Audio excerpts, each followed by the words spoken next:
This is Spoiler Country Presents, a commentary track,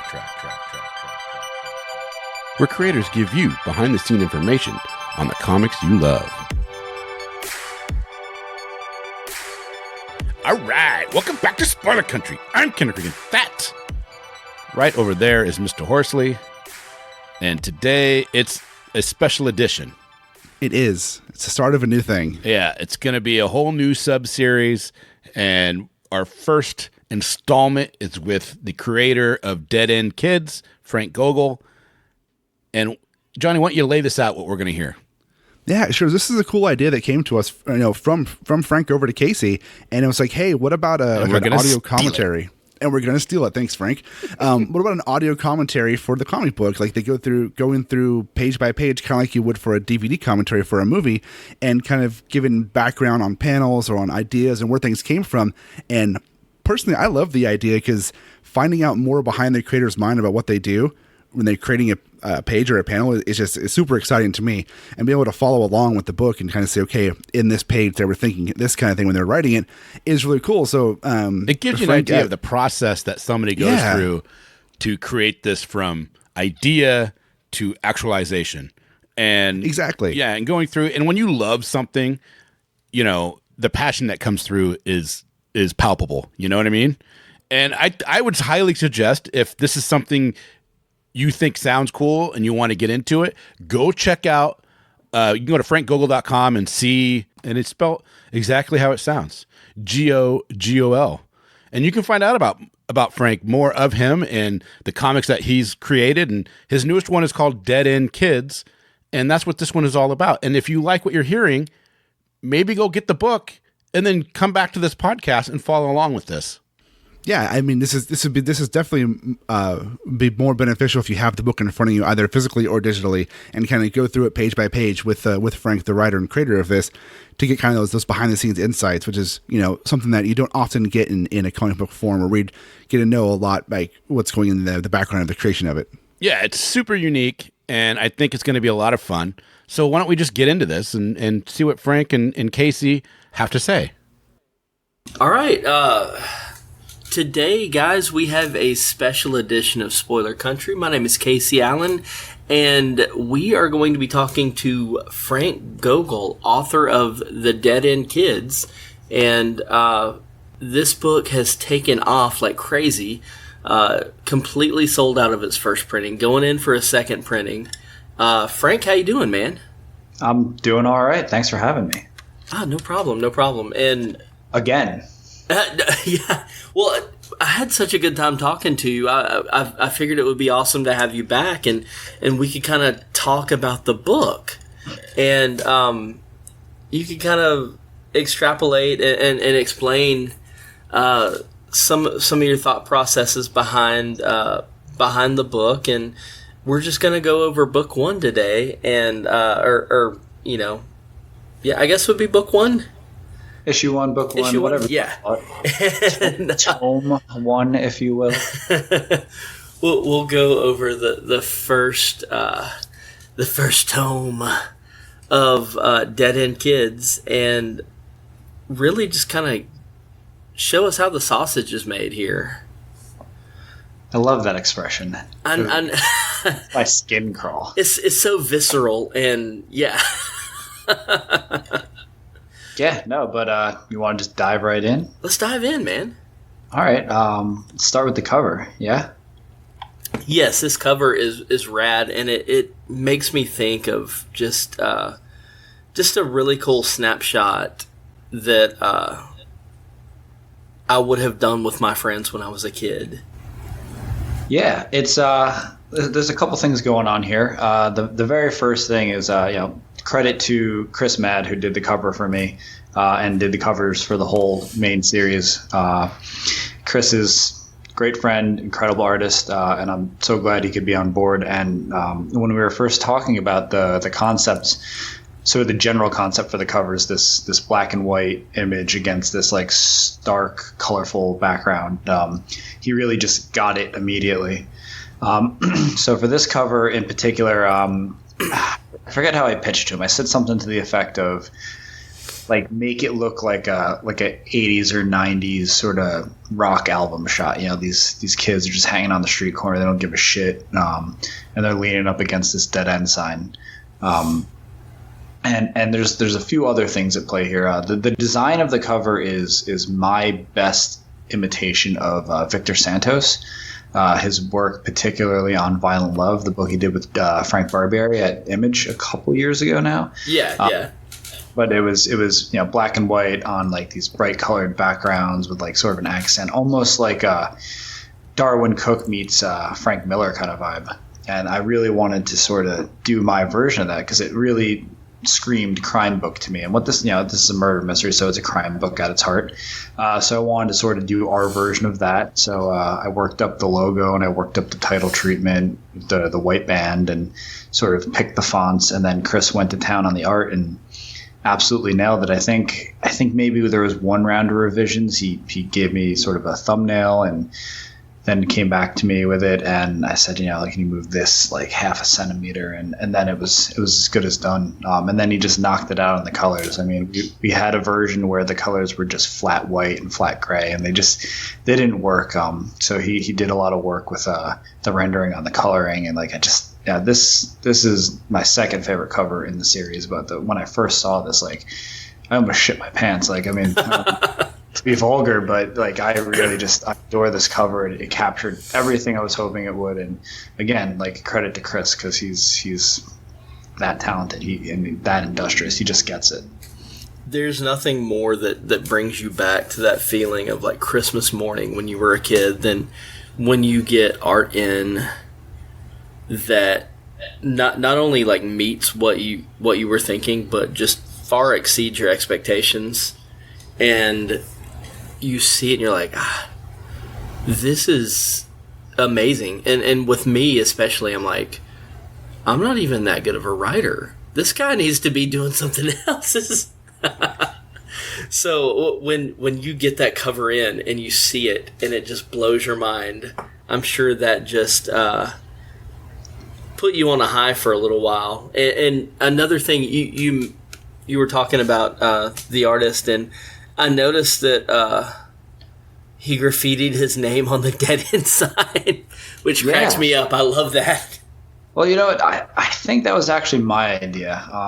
I always insist that the artists, mark their work so people know it's theirs, and so they can have, the name recognition. The cover artists don't always end up on the cover of the book, and much to my chagrin, I didn't get Chris's name on in time before print, but he did manage to get that tag in there, and it's just worked in there so well and sleekly that you might not even notice that that's what it is, which sort of works against the point of the tag itself, right? It's supposed to tell you who drew it, but then you don't notice it because it's so well disguised.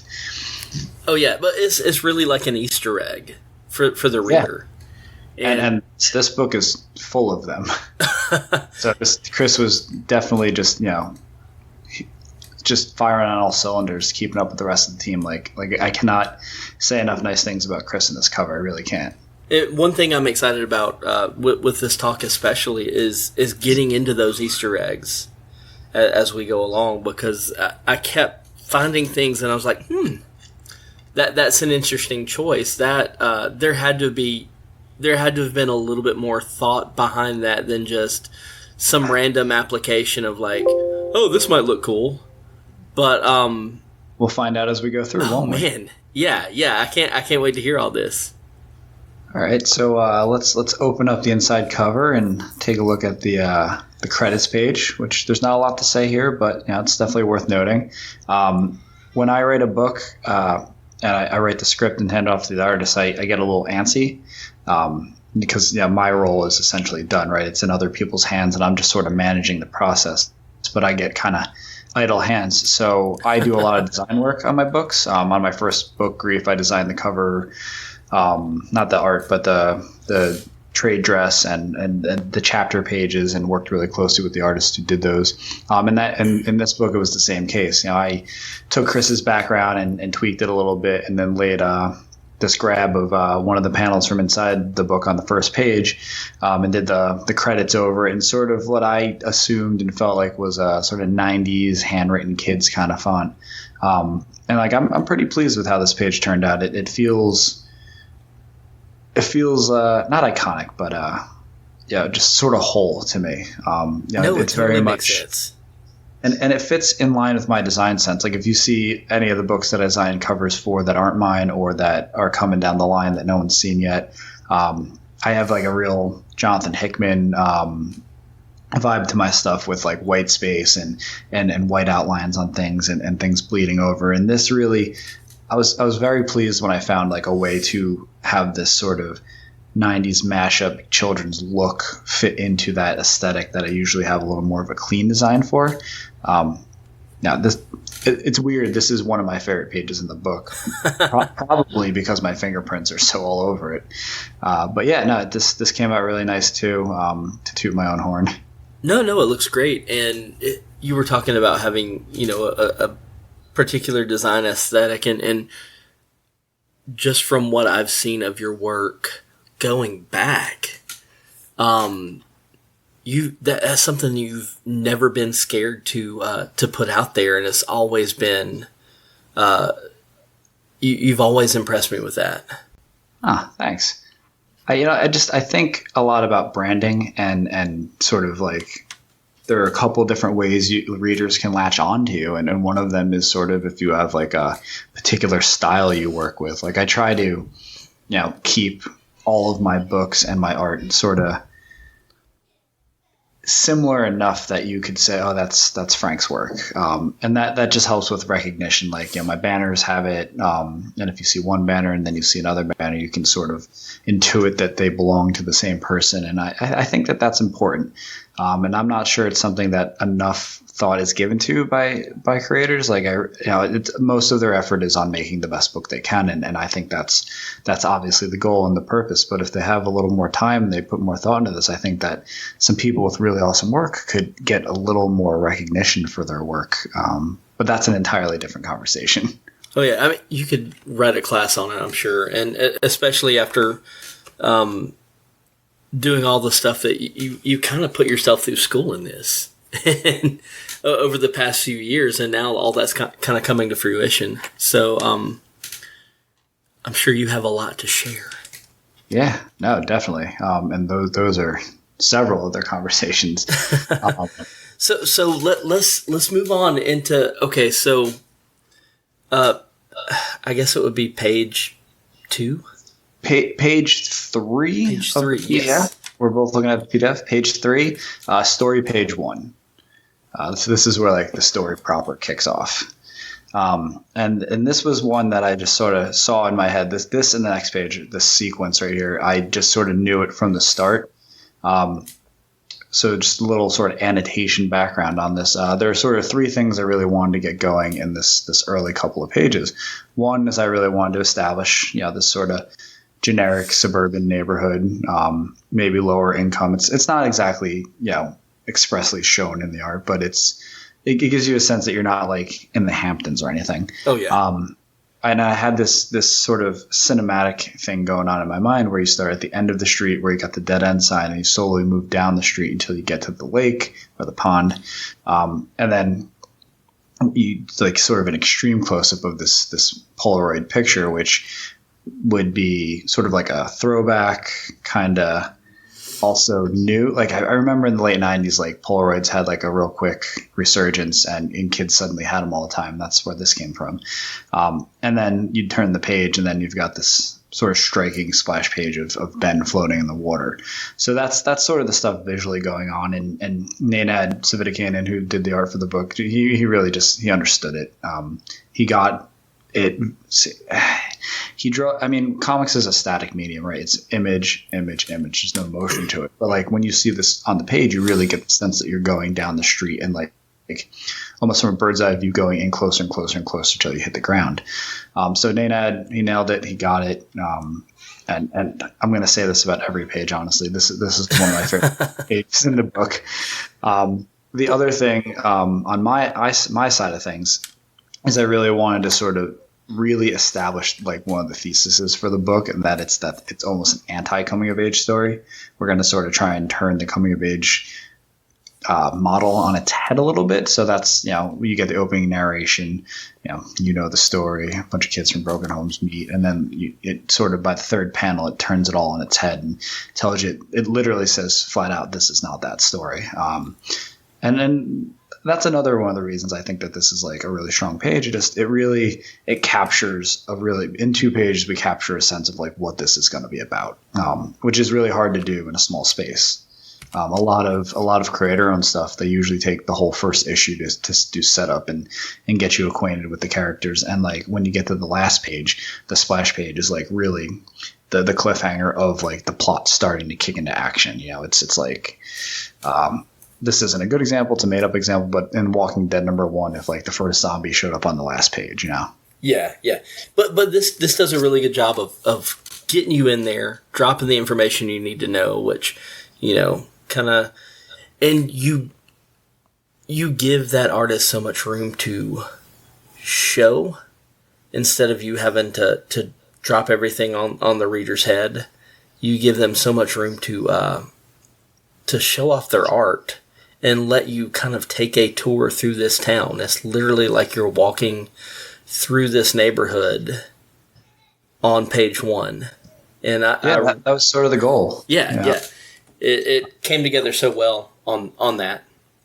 Yeah, and like when I was looking at the script and the art, and I'd gotten it back in, like I was really nervous that it was like wordy. Like, panels 2, 3, and 4 are increasingly more wordy, but it's just a testament to Sean Reinhart, the letters, skill at laying out letters. Like I have a graphic design background, I do my own covers sometimes, but like I just cannot letter to save my life, and like every time Sean like finds this just magnificent and like immaculate way to do it in this way that for lettering that I couldn't imagine how it could get done. Like it's again that Christmas morning feeling. Like I opened my email and I look at the page and I'm like, that son of a bitch, he did it. But yeah, so that's the first page, and then the second page, like we said, is the splash of Ben floating in the water, this sort of iconic splash. And I think if I didn't miss one on the first page, that's our actual first Easter egg. Keen-eyed readers or eagle-eyed readers will maybe make the connection to this and Nirvana's album Nevermind. Yes. It's more subtle and it's not really explicit, but that was the sort of that was the reference shot I sent Nate. I was like, I want this kid. That's awesome. I want this kid so fucking dead in this water that he looks like the baby from Nevermind. That is awesome. I think even in one of the mock-ups at the penciling stage, Nanad had the dollar bill in there just for reference, but I might be making that up. And this page just kicks you in the gut because you've been fed about in the first page of the story. You know that things aren't as good as they could be, but then you turn the page and boom, this kid is just floating in the water, and that's your real introduction to the town. You got a little bit of an info dump on page 1, but then boom, you get hit with the reality.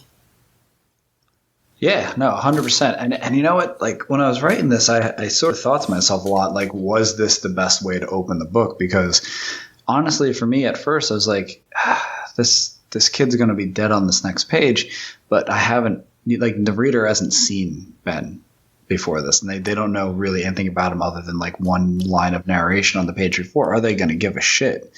And I think that I sort of circumvented a lot of that by within the space of the first issue, letting people get to know the kids more. And it sort of has a retroactive impact. It's definitely impactful on its own, but I think by the time you get to the end of it, like you look back on it and it has more value and more feeling to it than it did like when you're reading it for the first time. Yes, for sure. And so can we move on a little bit to the what was your choice? What was your decision behind having the Offspring's lyrics? Was that just something that was kind of in your head as you wrote this, or Well, real quick before we move on to that, I'd like to point out the Source Point Press proudly presents.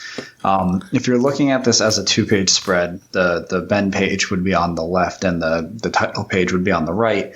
And that was just something I really felt was important to do. Like, I want the publisher and the people who make this book possible to be a part of the book.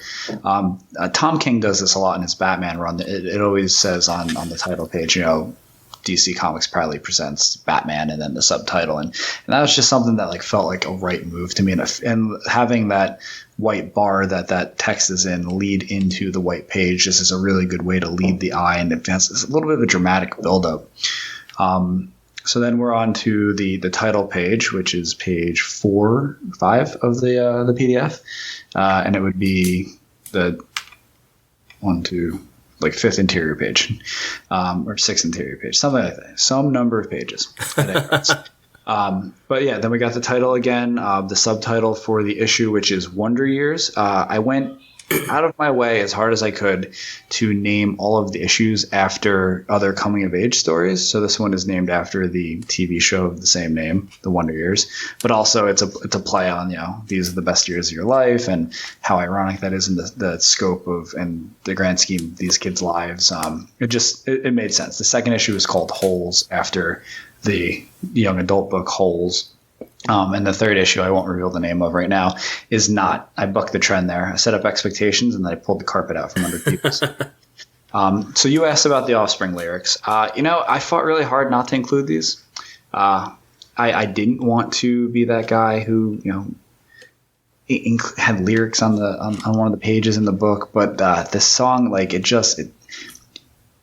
the timeline of my life, it's from about the same point. I think the song came out in 98 or 97. The book's set in 99. The content of these lyrics is so poignant and like on brand for this book that the harder I tried to make it not be part of the book, the more it forced itself in.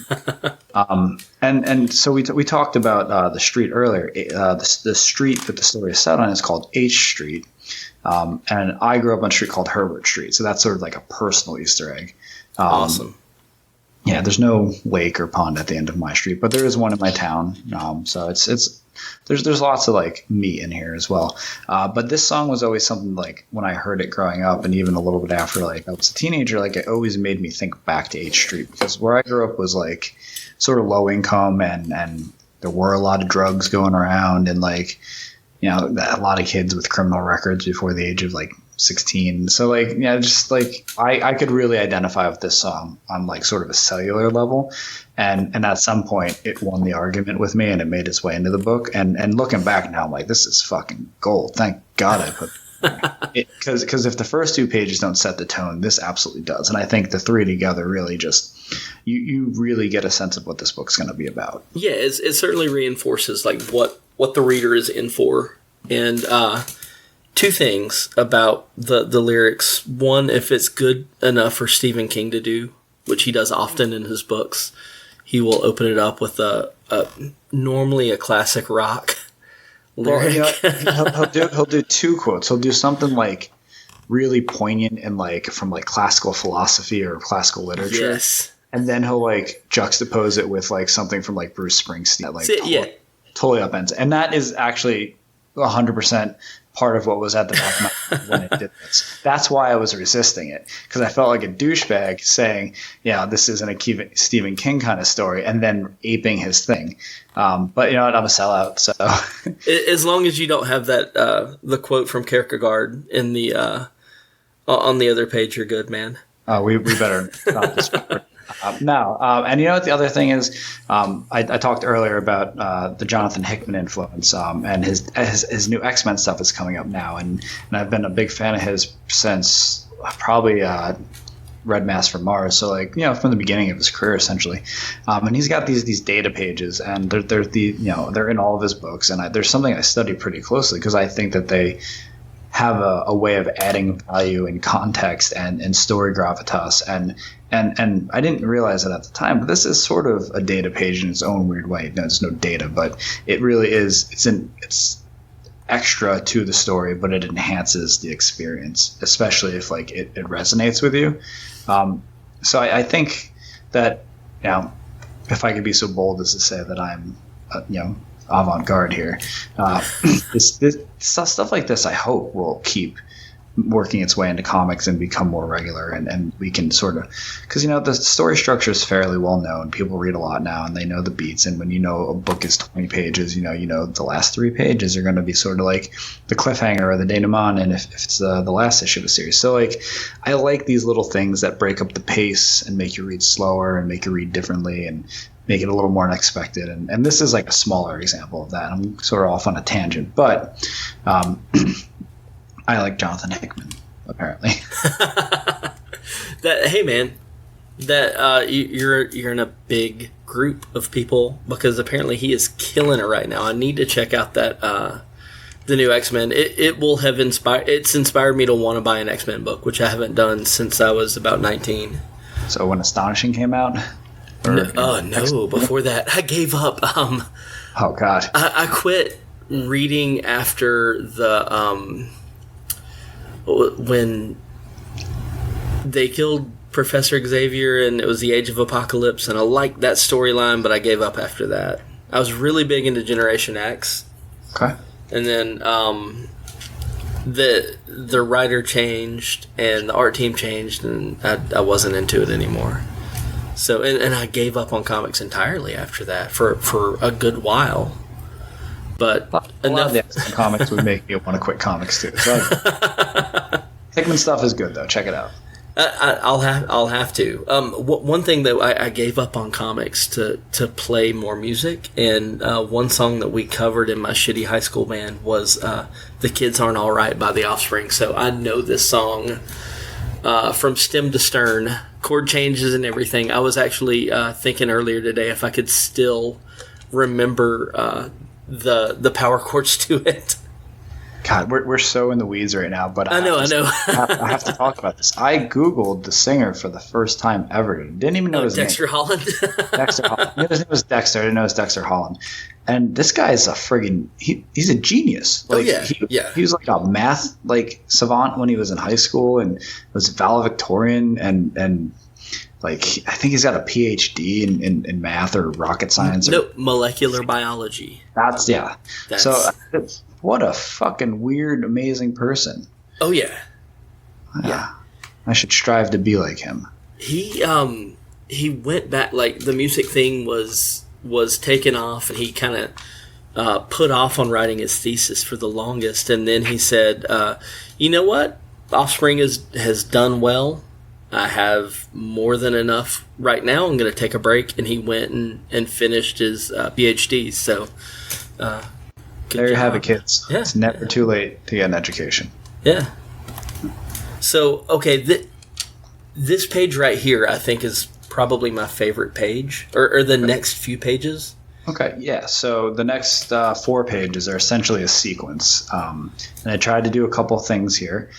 So right now, if you're reading the book, you are going to be on the 3rd left-hand page of the book. It's the one that starts with December 13th, 24 hours earlier. So here's where I sort of righted my wrongs of sort of diving in with the splash page about kids that you don't necessarily care about. We go back 24 hours. And we spend a page with each kid to get a real sense of what their home life is and what their damage is and what's going on. But also, you'll see as we go through the pages, I tried and was mostly successful at sort of having each scene set up the next scene a little more each time. So on this first page, we've got Amanda, who I admit is my favorite character by far. You can tell by her design is the most complex. She's got green hair and a hat, and I was so interested in. She was kind of a weird way. She's kind of like my Barbie. Like I was just dressing her up, having fun, trying outfits with her. This is our first look at like the actual '90s setting of it. So her room is just decked out with probably more '90s references than I can see. There's some older than '90s, but in the script, I literally had the bare basics. I had Amanda sitting in a chair at a desk, taking a burned CD out of her iMac. or was it an iMac? Or is that what those were called? It looks like the old Macintosh. Yeah, I forget what the at home weird bubble colored one was. I think it was called the iMac. I grew up poor, but I had a friend that his girlfriend had one, and I thought it was the coolest thing I've ever seen. I've still never seen one in real life. Wow! It doesn't even have a CPU. It's all in that big ass shell of a monitor. So yeah, everything else on this page is Nenad. The posters, the little references, all the text on the posts. I mean, he really went above and beyond. Thank God, because I'm not sure it would have felt so 90s if he hadn't. But essentially, what we see here is Amanda's home life. Her and her mom have a little bit of a strained relationship. Something's going on with her mom. Spoilers, her mom's sort of a Y2K doomsdayer, and she's building a bunker in the basement, which was one of the fun things of the sandbox of 1999 I was able to play with. Setting in the book in 99 had a bunch of reasons. One of them was it was sort of turn of the century, the new millennium. It's set in the winter, right on the cusp of 2000. And the book itself is about sort of change. Like one of the other theses, I mentioned theses earlier, was this question I have that are the things that happen to you as a child determine who you become, or do you have some amount of agency over that? And so in a way, the book is about change or lack of change, and playing in the 1999 sandbox really lent a lot to that thematically with again, the new millennium and these kids who are in 8th grade on the cusp of high school and all kinds of things going on with that. But, we get this sort of little walk through her home. I love this second panel on the page. Like the light beams coming through the window are so extra, and Nenad was just so proud of them, and they're the first thing I noticed, and they stand out like just a nice little artistic flourish, and that wasn't in the script again. And then we get introduced to Amanda's mom. You get the sort of context for what's going on with them, and then you sort of get a little sad moment in the second to last panel where Amanda's just you can get a sense that she's been dealing with this for a little while, and that she's just sad for her mom, and that she knows she can't help her, and so she's just going to go about her way. And like that to me was really heartbreaking. Like writing, this was probably the page that took me the longest to write, just because I was getting a sense of how to do a one-page scene like this with the kids and sort of set the tone. They got a little bit easier as they went on, but they were all kind of hard to write. Like these 4 pages specifically were the hardest to write in the whole book. And I wrote the first draft of this in about 8 days, and I think one of the days, maybe a little more, was these 4 pages.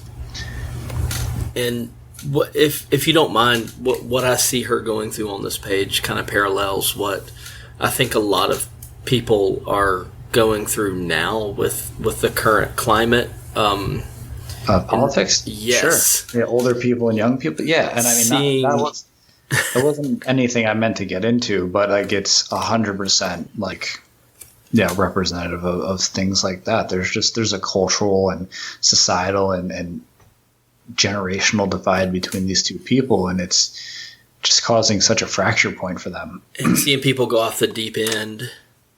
And another thing, my in-laws still have stores of ammo and MREs in their bunker. So listen, man, we'll get another new millennium in like 980 years. So they're good to go already. I know, man. Keep the powder dry and rotate your MREs, man. So on the next page, we get a glimpse into Tank's home life, and we also get a little sort of geographical situation for the book that's not explicitly ever stated, but the book takes place in New Jersey, where I grew up. So if you use the context clues of Tank's sports teams, you can sort of discern it. He's a Giants fan for football and a Devils fan for hockey. Where I grew up, that was sort of the makeup. I grew up sort of at the top of the Jersey Shore, sort of in central New Jersey. So we were far enough away from Philly that it was mostly New York, but when we did have home teams, people were diehards for them.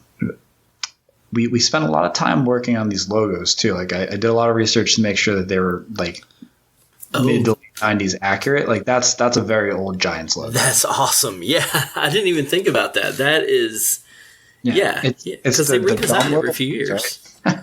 Yeah. And then in this first panel, we've got Tank sort of doing his morning routine. He's putting his glass of water and just took his medicine. The medicine is going to play a big role in Tank's character in general. He's that's not really gotten into too much in this one, so I won't spoil let's not give it away, man. Everything, but he's obviously taking medicine for something. On a later page, you get a little more information about that, but he's not well, to say the least. And then we meet his parents, who are sort of detached in their own weird way, which comes off in this scene, reading it in a sort of vacuum without the rest of the context from the rest of the series. Sort of almost as if they don't care, and it's really not that. But it's enough to make you feel for him. Like at Tank's like core, he's alone. Like he just wants his family to be his family, and they are kind of detached from him, and they've got some other things going on. Like there's the panel, the little extreme close up of the past due bill, and the context clues are there for sure. Yeah, and the parents taking extra shifts, and him sort of, it's not explicitly stated, but he's going to eat dinner alone that night. There's just, my friend Casey read this at the script stage, and she calls Tank Hound Dog Tank because he's just sort of this sad, mopey, But it totally makes sense. Yeah, unfortunate. Yeah. But yeah, I really love Tank too. I mean, I'm going to say this, but all the pages I'm going to say about this, all the characters, I really just fell in love with this book. Like, and I think, hopefully some of that passion oozed into the actual product, and that's what people are clinging to and enjoying about it. So on the next page, we get to Ben, our victim from page 2. And this, of the 4, I want to say this was the quickest to write, but the hardest to write, like from sort of an emotional draining standpoint, because it's got a word and a half of dialogue on it. The rest of it is told through the art. Again, we've got panels with the context clues. You see Ben walk into the living room, and it's morning. Say it's like 8 a.m., 9 a.m., who knows? But it's morning. And his dad's passed out with a bunch of beer cans around him, holding this picture of him and a woman who is Ben's mother, who we'll talk about a little bit more later. But you see this really sweet moment where, Ben just puts the blanket on his dad, and then he heads out. Ben and Amanda, in their own weird ways, in their scenes, sort of take on the role of the parent. I noticed that, yeah. Taking care of the parents. And that's sort of something that I saw a lot growing up. Like, I don't want to speculate too much on like why this would happen, but I know a lot of my friends growing up, and myself included, had to grow up a little faster and do things younger than some other people had to do them. Like I had my first job much earlier than I think most kids. Most kids probably get the first job in high school. I think I had my first job when I was 12. And just, that I don't know. There's something very tragic to me as a reader, a writer, and a person about that child who has to, for whatever reason, take care of their parent. Either the parent's not capable, or they had children too young and they never grew up, or whatever the reason. But this scene really like strikes a chord with me personally. And I say this from the point of view of once the book was done and like the letters were finalized and it went off the print, like I stepped back and became as much a reader as anyone else. Like I couldn't edit the book or change the book anymore. Like it was done. So all I can do is read it now. And like the scene I find still very affecting. Yeah. And I think if you would have put more dialogue in or done it any other way, it would have been too much. And this is just, walking the tightrope of making it as effective as it can be, without going overboard, and it really impressed me how your artist especially did the emotional beats on this. Yeah, Nanad, he got it. Like throughout the whole process, I had to give him very few notes. Like, we sort of had to retroactively add a prop in one scene in the 3rd issue, and I think that was like the biggest thing, and like maybe flip a panel just for the lettering. But otherwise, like, I mean, he got it. Like, part of the reason I wrote the book was so I could work with him again. And he does drama and real life stuff. Like he'll draw aliens and superheroes. He has for me before. But really it's the day-to-day sort of slice of life, people being people stuff that he really excels at. And like, this is case in point that's a fact. That's awesome. Yeah. So on the next page, which is the last page introducing our children, we get sort of Murphy's home life. And without getting in too ahead of ourselves, we'll get into some of his reasons later. But Murphy's sort of the bad kid, right? Like this scene is essentially him sneaking into the fridge to steal a beer, which every 14-year-old kid probably has done. And I think that was sort of what I was going for. I wanted Murphy's hard to relate to because he's angry and he makes a lot of decisions that are a little extreme, and he doesn't necessarily make himself very sympathetic throughout the story. But I wanted to sort of dress him up as this, just, you know, he's a regular kid who's hurting and he's acting out. And I think that a lot of people when they're 13, 14, 15 go through that. And that was sort of the doorway into making Murphy relatable. And then on top of that, you sort of get this context from this scene that, these aren't his parents. He has a very strained relationship with these people. That these people, his foster parents, are sort of at the end of their rope about it because it's been ongoing. And that they're still kind in spite of how frustrating it can be, and he's being kind of a dickhead to them. Like, I don't know, not for nothing. If somebody offered me, is it pancakes or waffles? I can't remember now. Is it pancakes? Pancakes, yeah. Yeah. If somebody offered me pancakes, like I'd at least have pancakes with them, even if it was just to get the pancakes. But that's just me.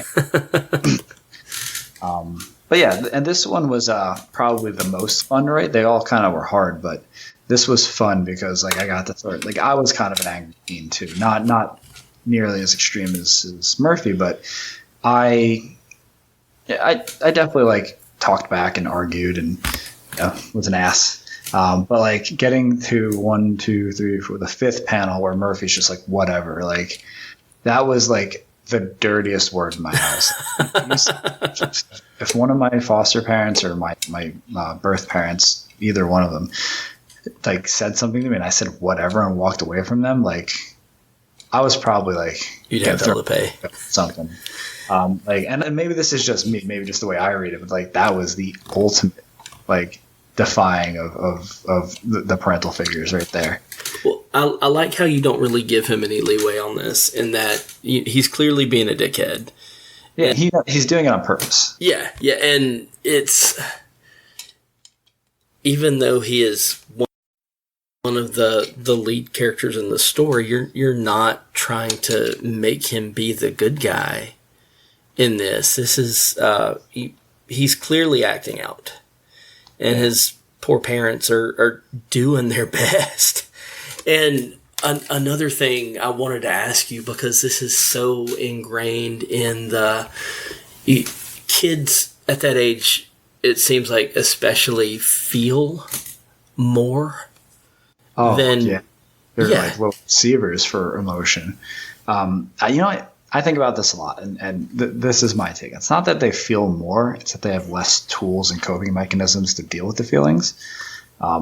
Everyone gets mad, and I don't, being able to say this isn't worth it, or this is, I'm angry about this, but this is why, and this is how I can calm myself. That's something that you get with age.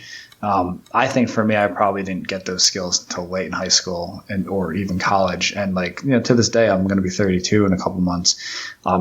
It's still a constant refinement of growing as a person and doing it. And I consider myself to be one of the more level, relaxed people. So there are people who are better at this than me, better or worse than me at it.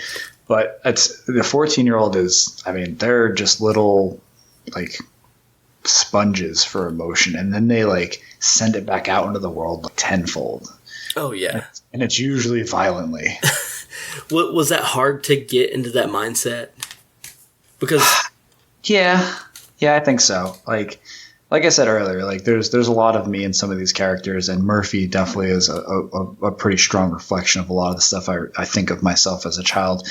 So slipping into that glove. It was easy and hard. Like the dialogue came pretty easily. Like children talk a certain way, and like I hear children talk too often, if you ask me. But it's like I know what it's like to talk back to people, and I just had to sort of sit back. What would 14-year-old Frank have said? What's a more PG way to say "fuck you"? Like it's PG-13. But I don't know. Honestly, this scene was less about establishing Murphy than it was about establishing, like, of the four kids, he's got the most. Their life isn't perfect. They're still middle class at best, and they live in this sort of rundown town. But they're one of the more better off families, and they have sit down breakfasts. This is sort of like in direct contrast to Tank's life, right, where he walks in and they barely have time to say good morning to him as they're walking up the door, and these people are having like a sit down breakfast. And in spite of him having the best home life, he's the most shitty as a result. So it's sort of like a lot of what I did in this was set up things and sort of establish a pattern and then sort of pull the rug out after a couple beats. Like that's the narration on the first page. That's these 4 pages in the sequence. You have shitty life, shitty life, shitty life, good life, and then still a messed up kid. So it's sort of a juxtaposition inverse of what the other kids are going through.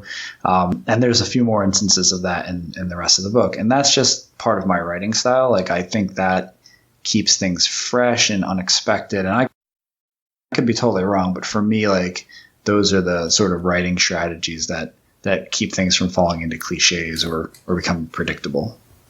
That's awesome. And I really enjoyed how you get a really good idea of the character and just seeing his whole life, and you kind of explain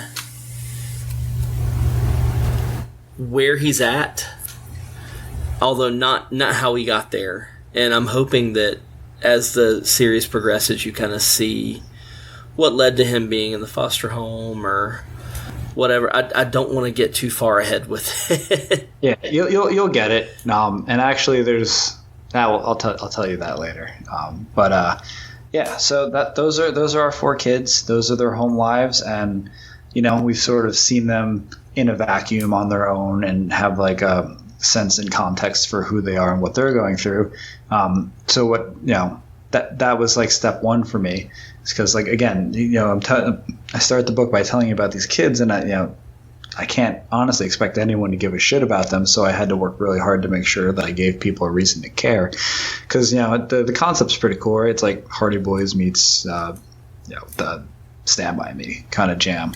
But like most people, if they come to a book for a cool concept and the characters don't ring or speak to them in a certain way, they usually don't come back. Like the concept's enough to get them there, but you got to give them reason to stay. So I wanted to make sure that people cared about these kids. So those 4 pages were about giving you a sense of who they are on their own. And if that's the case, the next 4 or 5 pages are about giving you a sense of who they are with one another and like what those bonds are. So when you flip the next page, you get Amanda, Tank, and Murphy hanging out at their clubhouse. And this was like one of the more fun couple of pages for me to write, for sure. I don't know about most people, but I just assume that most kids who grew up in the 90s in the suburbs like built forts in the woods. Like that's what me and my friends did. Oh, yeah. And we got up to like all kinds of no good in there. But I really wanted this to be an aspect of it. Like the one of the names for the genre is like kids on bikes. You've got that in like Paper Girls and Stranger Things. I was really adamant that these kids wouldn't be riding bikes. A, because it's winter and it would be incredibly dangerous, but B, just because like I wanted this to sort of be, again, the sort of anti-coming of age story in some way. But I wanted to give them some sort of like iconic childhood thing that was from my own childhood. So I gave them this really great fort in the woods, which Nanad drew and like absolutely smashed it. Like it's almost like it pulled it out of my brain. This looks so very similar to one of the players. It's ramshackle and yeah. Like if that outermost wall was made out of a wooden fence instead of like plywood, like it would be exactly the fort that I had growing up. If you blew on it the wrong way, it would have fallen over. We had one of those, and I had a Heather Locklear poster hanging up, and this kid named BJ stole it. But jokes on him because his name was BJ. Poor BJ. Poor Heather. But yeah, so this page really doesn't move the story along too much. I mean, essentially in the first couple panels, you get a sense that they're up to something, and you've sort of seen, Amanda burning a CD and Murphy stealing a beer and Tank grabbing his camera. So like, all those last 4 pages were in their own way set up for what's coming next. So essentially, Murphy's like, let's get to work. Tank, you stay out here and keep watch. And this is where I flexed my comedic muscles, poorly or not poorly. That's up to the reader to decide. But this book was originally supposed to be a comedy, sort of like 4 kids walk into a bank, and it veered wildly off. I cannot write funny, it turns out. But I wanted to make sure there's something sort of lighthearted to the book. So we have this, sort of tier 3-panel sequence of Tank watching, keeping guard, and he almost immediately falls asleep. And then he's sort of woken up by this rustle, which is Ben approaching. You find that out on the next page. But also, I'd like to point out this is one of the first instances of Sean's absolutely mind-blowing lettering choices. He just, his letter. One of my big things as a writer, and I think I talked about this when we were on the podcast before, is I hate sound effects. I'm A, not good at writing them, and B, the way most sound effects are done on the page take me out of the story. Like, they look like they're on top of the art. They don't look like the art. They really just stand out and really call attention to themselves in a way that takes me out of the story. So Sean and I talked for a long time about the lettering and for the dialogue and the narration and the sound effects especially. And the way that this is just a white outline, it's more subtle, it's flat, it connects to the gutter bars and they're the same color. Like, it really feels about as streamlined as you can. It conveys the information you need it to, and I like that the letters are a little sort of, jiggly. Is that the right word? Like, yeah. And he incorporated that very well into the scene. Yeah, it's almost unnecessary, but it absolutely sells what it needs to. So you've got this great little 3-panel sequence of him falling asleep and then waking up, and then he runs and he said, "Guys, he's coming." And then the next page, this is probably the most fun page in the whole book. It's some of the most colorful page. It's one of the more colorful pages in the book. And you've got Ben walking into the clubhouse to find out that his friends have thrown him a surprise party, which is like straight out of John Hughes or Stephen King, and on the same page, I call both of those guys out. But like I said, like the first 4 pages of the kids each on their own was really about establishing who they are, what was going on with them, and then these couple of pages and the couple of pages after were really about letting you know and feel why these kids need each other and how they take care of one another, and like, I think when readers get to this page, get to the bottom of this page, and then think back on page two with Ben's body floating in the water, like, you feel a loss. There's a hole suddenly. And that it was, like I said, like, I needed to earn that feeling, and that's what these sort of 6 or 8 pages were about. Oh yeah, totally. And you see them acting like happy kids when their home life is not good, and you realize that, oh, this guy is holding them together. He's the glue. Yeah, I mean, they're all sort of the glue in their own way. In the character notes, for instance, Tank has a heart problem. That's why he takes medicine. He's the biggest guy in the group, and he's the most handicapped of all of them because he has this very almost debilitating heart problem. And like, I want him to be this very gentle giant, and he has a literal broken heart that doesn't work, but he's also like the heart and soul of this group. Like, he's the conscience. He's the the guiding hand that tries to make sure everyone's safe and doing the right thing. And Ben is really he's sort of like the big brother of the group. Like, we talk about it on the next page, but he's the guy who throws your punches so you don't have to. And they all sort of play like some little role like that in the group. Amanda's kind of like the mother, which is sort of reflective of her role at home, and Ben's kind of, or he's the leader. He's the rebel without a cause, and he calls the shots, and people listen when he talks. And he's got sort of a charisma about him, but he also makes sure his friends have beer. They just take care of each other in this weird little way each. Some other little things about this page. You're going to see more posters. In this scene, the posters aren't so clear. In later scenes with the clubhouse, you'll see there's a Pixies poster in there. There's a Tarantino movie poster in there, I think. More Offspring. Yeah. But you find out what Amanda was running onto that CD. For anyone who was born after the year 2000, we used to put music onto CDs using a computer. It's called burning a CD. You couldn't just download it from iTunes at the time. And it was a Blink-182 song, All the Small Things, which was the number one Billboard Top 40 song the year before in 1998. And they got a boombox, and they take this group photo, and that's sort of a callback to the last panel on the first page where you see the photo. And I think that's a little bit of an extra punch right there. When you put those two things together, something was going on with Ben. He had the photo with him, and there's more mystery here. I swear, I think my wife had that the model Polaroid camera that your artist modeled that after. It's quite possible. Most of the research was done looking at technology from the time, making sure the camera and the iMac look right. Oh man, the walkie-talkie. There's a walkie-talkie coming up, and just making sure that it was a model that could have existed in the late 90s. So yeah, that's the bulk of setting up the characters, and I gotta say, I feel like we did a good job between me, Nana, and Sean. There was a hard mountain to overcome there with getting people to care about the characters, especially after you find out one of them's gonna die. And I feel like we did the best we could, and it really did end up being pretty effective. So we're moving on to the next page here, and this is the first time I've really seen an antagonist, really.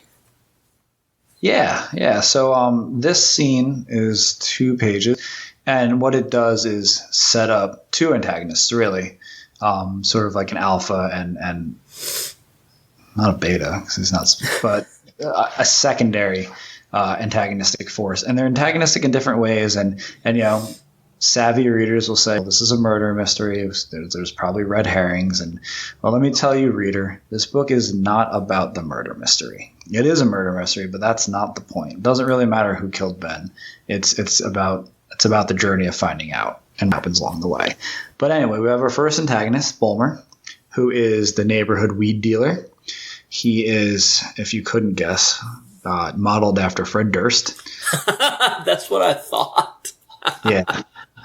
So in my notes, for Nanette, I said Fred Durst meets Trent from Daria. All of the characters had a little 90s character reference. Douchey backwards hat. Yeah. Just a punchable face. Yeah, no, absolutely.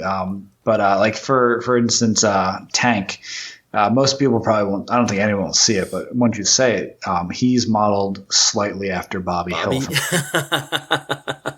As soon as you said that, I was like, Bobby Hill. Yeah, and Murphy is a little Jonathan Taylor Thomas, a little what's his face who played the son in T2. Oh, Edward Furlong. Yeah, he's got the hair is a little bit matched after him. Yeah. I think he wore a jacket like that. There's every character has some kind of visual root in the 90s in some way, shape, or form. So Bulmer, which was the name of one of my neighborhood bullies, I've immortalized you, you son of a bitch. Yeah, fuck you, Bulmer. Yeah, that's exactly how it's. Bulmer's gonna listen to this. I'm like, I was really misunderstood. Well, you know what? I don't want to give anything away, but I made it one of my chores in issue 2 to make sure that you understood and cared about Bulmer. So that's a little spoilery, so I won't go too far. But there's no character who doesn't have a silver lining. Don't make us feel feelings. Oh, you're gonna feel all the feelings. So yeah, Bulmer's the neighborhood drug dealer, and even in this scene, you sort of get this little sympathetic view of him. He's just trying to say what's up, and like he's got this reputation, and he's trying to sell the kids weed all the time, and they basically tell him to fuck right off. They don't want anything to do with him. Like he really was just saying hello, and his automatic reaction, and in a lot of ways, is a little bit of a foil for Murphy. Like he's quick to anger, takes it to extreme, and he flips this switchblade. And in the script, I had a hyperlink for a reference for the switchblade, and I don't know what happened, but I must have sent Nanad the wrong link. But instead of like a blade that flipped out, you remember those combs that looked like switchblades? Oh yeah, I sent him that, and he drew it, and he was so confused. so that was one of the edits. And going back to the lettering earlier. That crack when he gets punched, beautifully done. And it's sort of like, I don't know if it was on purpose. I can't remember anymore. But I think I wrote crack like that in the script. And on the next page, we meet Avery, and Avery walks Bulmer out onto the ice, and that's the sort of first time we sort of see the ice as danger. And in that scene, you don't get it because they don't walk too far under the ice. But in later issues, there's some walking on the actually towards the end of this issue, I think. Yeah, When they walk out on the ice, it makes that same crack sound, and there's sort of like an auditory symbolism there, foreshadowing. And I'm just making this up as I go. Well, I had an oh shit moment while I was reading it because I was no, your friend is under there. Get off the ice. Yeah. So the analog for this guy walking out to tell the kids to get the hell off of his lawn, I mean, that's definitely Clint Eastwood, right? Yeah, it's definitely Clint Eastwood. I'd say it's Clint Eastwood, probably from Gran Torino, which is a 2000s movie, I know. But I think it's supposed to be set in the 90s. Yeah. Besides, that fucker's timeless. Yeah. But essentially, like, this was me living out, like, one of my fantasies. Like, you get basically Clint Eastwood, old man Eastwood, threatening to beat the shit out of Fred Durst, and like once that was in my head, it wasn't getting out of my head, and the story forced me to write Clint Eastwood into this, and it worked out really well. He plays a pretty important role going forward, and but I just love it. He's psycho. Like, he's gone off the deep end, and when we find out later in issue 2 why, like, again, it's nobody's had like an easy time, like, and he's very much an example of, do the things that happen to you define who you become, and he's like argument in the yes column, whereas Bulmer is sort of a leaning towards yes, but could still swing the other way. Maybe he at least kind of wants to, because he's trying to like make friends with these kids, and the kids themselves are all sort of blank slates, that could go either way, and that's essentially what the series is about, like seeing how this all shakes out and who they end up becoming as a result.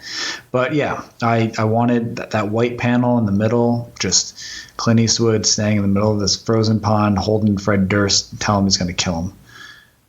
That's the whole reason I wrote this book. It was worth it. Yeah, but like I said earlier, this was about setting up potential killers and suspects and red herrings and other things that I won't mention. But this page was, again, introducing more characters and setting up story mechanics, and I tried to make it as interesting as possible. And I think I dig this page still. I like it. I still like. I actually got a review that didn't like this line of dialogue, but Eastwood, or Avery, his name's Avery, is hopping over his little stone wall around his property, and Bulmer has just mouthed off to him, and he's like, "The fuck did you just say, dopehead?" And I can just hear that in Eastwood's voice. So on the next page, we have a more quiet page. It's the kids at the end of the day. They've just survived the Avery and Bulmer experience, and they're sort of dispersing. The streetlights come on, and I don't know about you, but I think it's pretty common for kids who are in the 90s. Yeah, you were in by the time the streetlights came on. You're fucking getting ass whooping. So that was like a fun little 90s Easter egg. You know, that panel, it didn't really need to be in there, but I wanted it to be in there. So like again, it sort of sets the tone and the era. And it brings you back to they're still kids. Yeah. I mean, they might have just pulled a switchblade on somebody or something and gotten into a fist fight, but at the end of the day, they're still kids. They still have, you know, there are still things expected of them as children. Yeah, absolutely. And honestly, this page and the next one are like the last times in the story that you really get to see them be kids.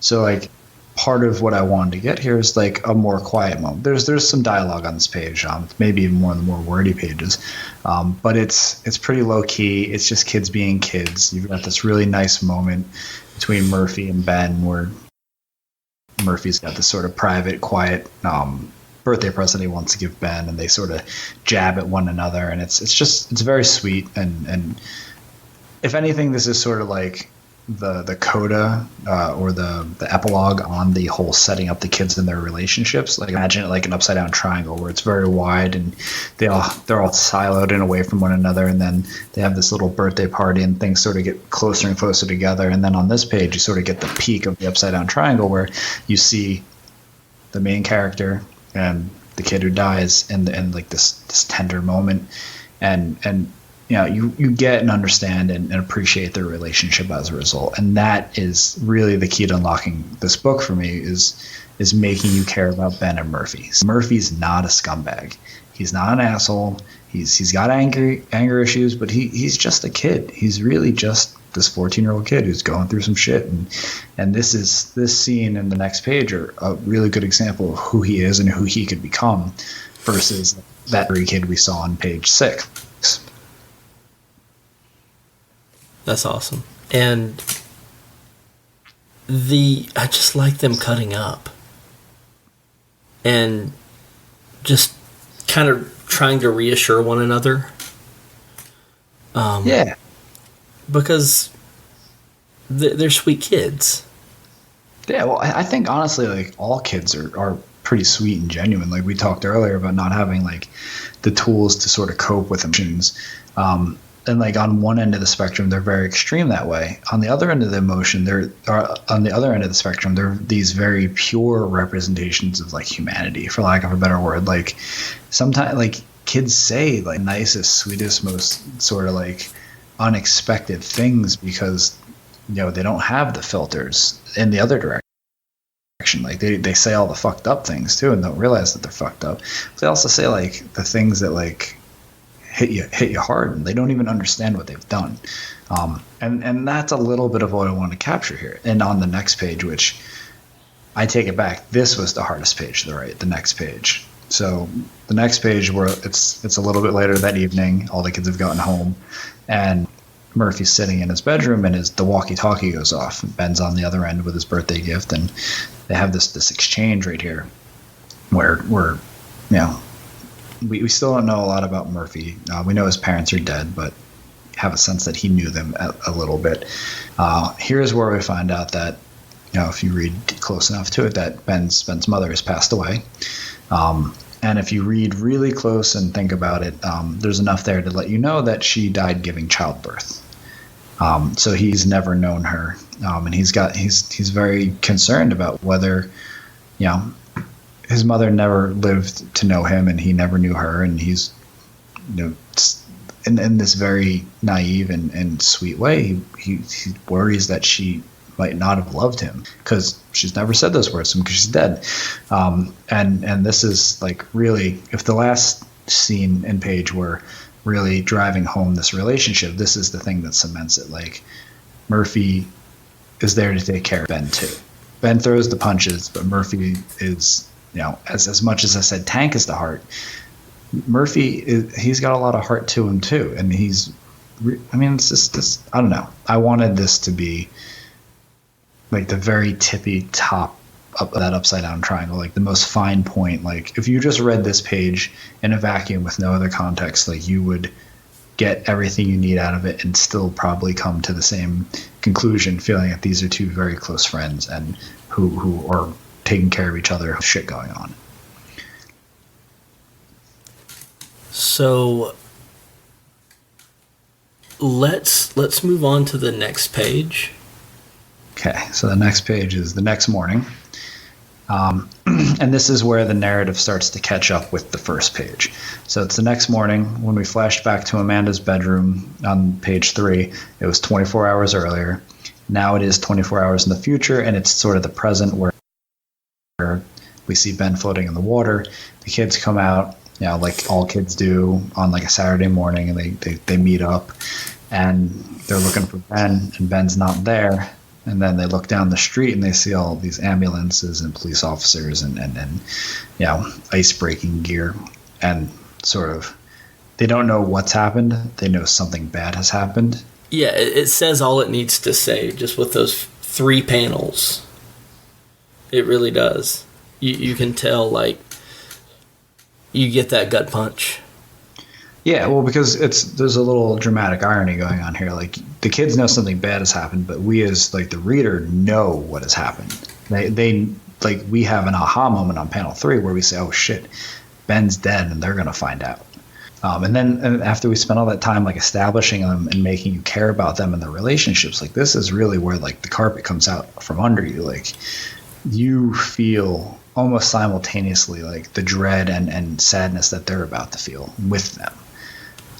And then, so the next page is just this black page because for 2 reasons. One, because I wanted the story to just pause for a second. I wanted to linger on that moment and like really drive home like the absence. Like, Ben is missing. Like, there's like a gap almost between Amanda and Tank on that last panel. It's not intentional, but like sort of knowing what you know, like there's a sense of missing. And then I wanted to linger on that for a minute. I also needed to keep my left and right pages where they belong, so that way page turns stayed where they were. So I'd insert this black page to keep things correct, or add a page to the script. But this was like a much more effective and emotional solution, I thought. So when you turn that black right page, you open on a left-hand page of Ben's funeral. I think it's the only all quiet page in the whole book. No dialogue, no words whatsoever. And it's really what I wanted to do here was essentially set the scene. And obviously you feel bad for these kids. But that middle tier of panels where you've got Murphy and Amanda and Tank all in what's essentially one shot, but divided up by the gutters, really like that sense of isolation and loneliness and sadness they're feeling, sort of driven home by, this thing that comics do, having gutters. And they're feeling their own pain. Yeah, they're very. I mean, in the next panel, they're all holding one another and sort of, they're in this together. But like, you'll see on the next page, they're each really dealing with it in their own way, and they're sort of foreshadowing that. So when you get to the next page, they're back in the clubhouse, and they've got a couple of beers again, and they're sort of toasting to Ben's memory. And for Tank, it's this Tank can be pretty pragmatic, and he's already sort of at the point where he accepts it, and he understands that what's happened has happened, and he's just very sad and sorry that it's happened. Amanda's in a place where she doesn't even know what to do. Like, literally all she can say is fuck. Like, I mean, like, so, and that to me, like, is really representative of her character and the way she would react to things. And it's very different from how Tank would react to things. And then you've got Murphy, who's, in classic Murphy form, classic as it can be, since you met him like 10 pages ago. But he's stewing. Yeah, he's bitter about it. Like, his natural mode of reaction to things is anger. And this is just another example of that. And, I wrote a book called Grief, and it's about the 5 stages of the grieving process. So this is like ingrained in my storytelling at this point. So he's in this denial stage. He's like right between denial and anger. Like, he doesn't want to believe that things went down the way they went down, and he's pissed off about what went down. Essentially, the cops have ruled it an accident. A kid fell through the ice. There's no sign of foul play or anything like that. And so, but Murphy's like, Ben's not a dumb guy. Like, he's a sweet, smart young man. Like, he wouldn't walk out on the ice. And on the next page, we sort of get Murphy's rationale. Why would he do this? And just a few pages ago, Avery was like, if I catch your kids down here, I'm going to put your asses in the ice. Like, there's too much coincidence going on here for Murphy. So he essentially says, no, this doesn't add up, and we're going to fucking figure it out. So then we move into the last sequences of pages, which are some of my favorite ones visually. Like, yes, I wasn't sure what these were going to look like. Nate had started drawing them. So I saw like the pencils and the inks, but the colors I wasn't really sure how he'd pull off. And he came up with this sort of visual style that to me is very distinct, and it carries over into the other issues when there's nighttime scenes. But it's like this purpley black kind of. It just feels very gray and winter to me, and like. I'm a big sucker for colors, and like I appreciate all colors. It's my favorite part of comics. But when they're like stylized and like sort of monotone or thematically colored, like those are some of my favorites. Like in Hickman's Pax Romana, there's some really great thematic coloring, and it's not typical and it's not photorealistic, but it really drives the point home that it's trying to make, and that's. Without me telling him that that's what I was hoping for, he really did it, and I think it looks great, personally. All right, so going into the next page after this, you kind of see the kids putting together and kind of finding a clue. Yeah, so this sequence is 4 pages, right? And on the first page, you sort of get the establishing shot, the kids arriving at the lake, the pond, and you get like on the previous page, Murphy says we're gonna do something about this. He doesn't say what. So now we get the concept of what his plan is. He wants to go try and solve this murder, and this is where it kicks into like the murder mystery part of it. They're on the case. They're Scooby-Doo without the fun and the dogs and the not real stakes. So they get to the lake, and they sort of go their separate ways around the lake looking in different areas. And like that's sort of a small thematic choice. Like I wanted to sort of split them up again. Like I spent all that time sort of bringing them together and establishing. Now they're sort of spread out again. And that for me, that created sort of a sense of vulnerability. Like they didn't have each other back them up, and like they're out in the dark.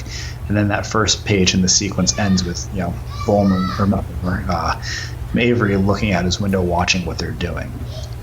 And again, savvy readers are going to say, oh, that's a red herring, or there's, it's probably not him. But I want to let everyone know that I really spent a lot of time trying to subvert expectations and sort of turn things on their head. So like anyone who thinks they know who the killer is probably has no idea what they're talking about. But so on the next page, we get, Amanda checking the sort of edge of the pond, Tank looking around sort of on the tree line, and then Murphy looking out on the ice, and right at the end we get Murphy. He sees something out there. Something's caught his eye, and then this is a tense scene for me. And I'm actually looking at an unlettered version of this PDF now. I just realized. But I believe that this is where we start getting the crack sound effects back in, right? Yeah. I'll take that as an affirmative. But I'm on the second to the last page where Murphy's walking out in the ice. He's got cracks. Actually, there's no cracks. No. Okay, so he's taking his time. He's being gentle, and he finds Bulmer's knife. And again, red herring or what's this doing here kind of thing. But essentially, we know Bulmer's some amount of dangerous. He's quick to anger, and maybe he's not the killer, maybe killer, but this adds a certain level of stakes. Like Bulmer was somehow involved with what happened. And just as the kids sort of make this realization, who's fucking walking up the street with a baseball bat? It's Bulmer. And that's our cliffhanger. So regardless of who the killer is, because again, it doesn't matter as much as what's happening in the story and what's happening to the characters. They're now in a tight spot, and Murphy has all the reason in the world to hate and want to hurt Bulmer, and Bulmer is coming up with a weapon. I feel like for me those are all the makings of an effective tease. Like it suggests what's going to come, but makes me want to find out for sure. Oh yeah, for sure. And this really hooks you right here, and as it's kind of hooked you, let's do that to the listeners. And we'll put a pin in it right here. Yeah. And I mean, looking at that story, that last panel, and Bulmer with the baseball bat, it's about to get real, folks. Yeah. No, it's the next issue, if I could tease a little bit, is by far the most violent thing I've ever written, and like. Looking back on this as we've been talking about it for the last hour and a half or so, like this is so tame. Like this setup chapter is quiet and it does what it needs to do, but things go way off the fucking rails really quickly next issue. So as for anyone who's listening, if you are a speculator and you ran out and grabbed the issue because it got hot and you weren't going to read it, go read it. Listen to this podcast, read along, and come back for issue 2. Like issue 2 is getting pretty close to selling out at this point. It probably will. It'll probably go to a second printing, and it's worth it. It's. I think I've said this before. It's easily my favorite thing I've ever written. It's no holds barred. It's dark, and it's. I mean, it's really where this story comes into its own, and the cliffhanger at the end of that one is just. It hurts. I wrote it, and I know it happens, and every time I reread it, it hurts. So that'll do it for this one. All right, guys. So go to your LCS, look it up online.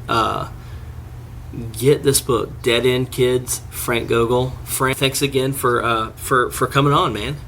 Yeah, thanks for having me, and we'll talk about the next one soon. All right, looking forward to it. Well, that's cool. I can't wait to listen to the next one. Just going through and hearing the process and like why they did certain white space here and stuff there, and I don't know, just as a creator and as a huge comic book fan of the medium, it's that kind of stuff really excites me. Yeah, it's cool to see how no one approaches it the same way. I mean, there's people that approach it the basic same way, and of course there's the quote unquote the Marvel way that went on for a long time. But especially when it comes to independent books, everybody has their vision is different, and how they get to that end point changes, and it's kind of cool to see somebody that's how they thought about it and how they came up with their process, and then hopefully on the next one, something all new. Right, and and as they say, every process is different. You learn the best by doing, and you learn the best by learning how other people do things as well. So for me and for everybody out there who has an aspiration to create comics, it's good to have your own method, but then also kind of take other people's methods and go, oh, I like this idea, I'm going to take that for myself, and kind of build your own thing out of it. And that's kind of the beauty of this kind of commentary you get from there. Yeah, I mean, what a great way. And Frank's a good guy, so he understands what he's doing, and he's done this many times. So can't really get a better commentary track and learning, especially if you're a budding comic book creator. Yeah, so thanks, Frank, for the idea and thinking of us to come do it on there, and for letting us steal the idea for future stuff too. Right. All right. So, Casey, thank you so much for working with Frank on getting that done. Yeah, and if you're listening to this and you enjoyed this, let us know, because I want to do more of these with more people, more with Frank, obviously, but also and Kevin Joseph, I'm calling you out. I would love to have you come on and do one of these with us with Tart as well. Yeah, and Stephen Frank on Silver. Frank with Silver. Yep.